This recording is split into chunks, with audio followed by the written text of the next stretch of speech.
एक लड़की की शादी।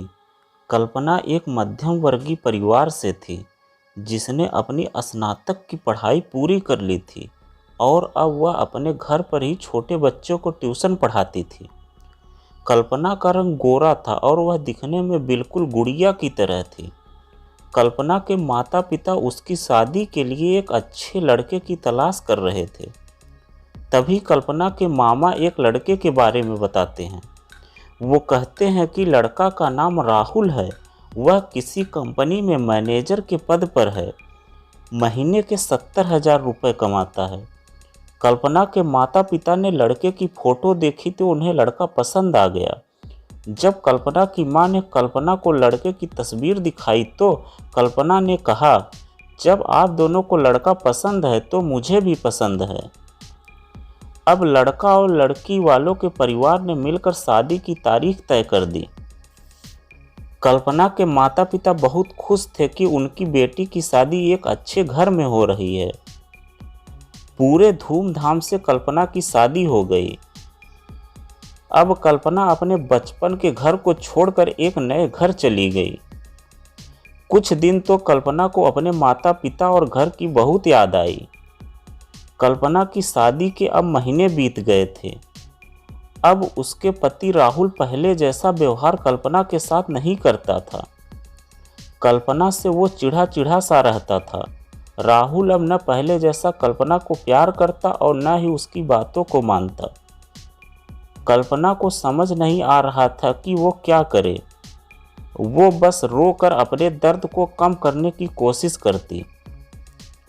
एक दिन कल्पना को पता चला कि राहुल सिगरेट पीने के बहाने छत पे जाता और किसी लड़की से बातें करता है।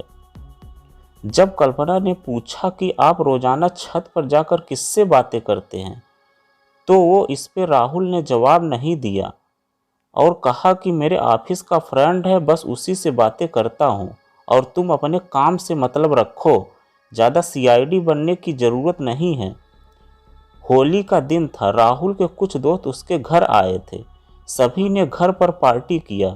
उस दिन राहुल का एक दोस्त थोड़ा ज़्यादा ड्रिंक कर लिया था और उसने नशे में कल्पना के सामने जाकर कहा, भाभी आप इतनी प्यारी और मासूम हो।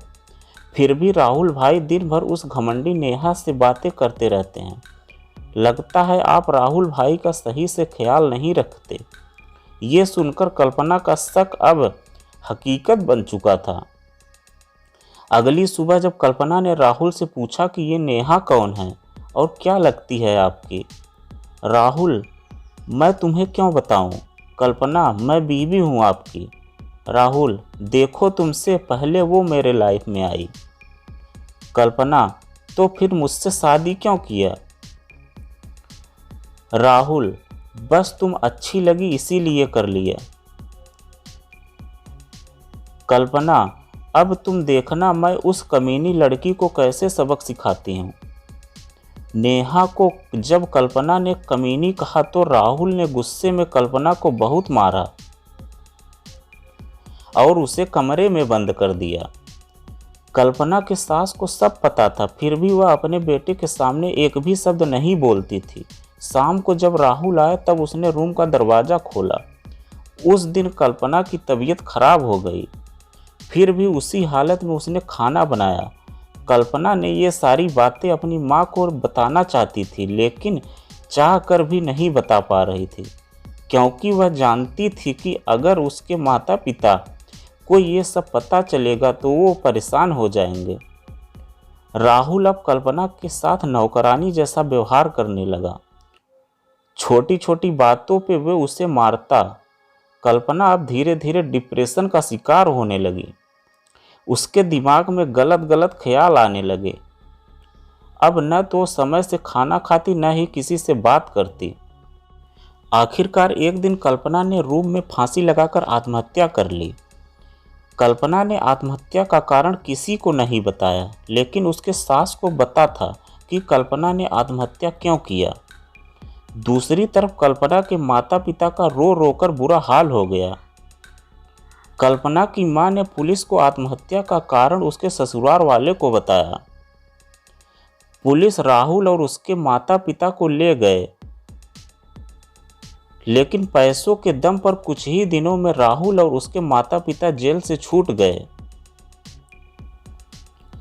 जीवन में अक्सर अच्छा दिखने वाला इंसान अच्छा नहीं होता, उसके अंदर कहीं न कहीं बुराइयां छुपी होती हैं और वही बुराई किसी की जिंदगी को बर्बाद कर देती है। कुछ ऐसा ही कल्पना के साथ हुआ था।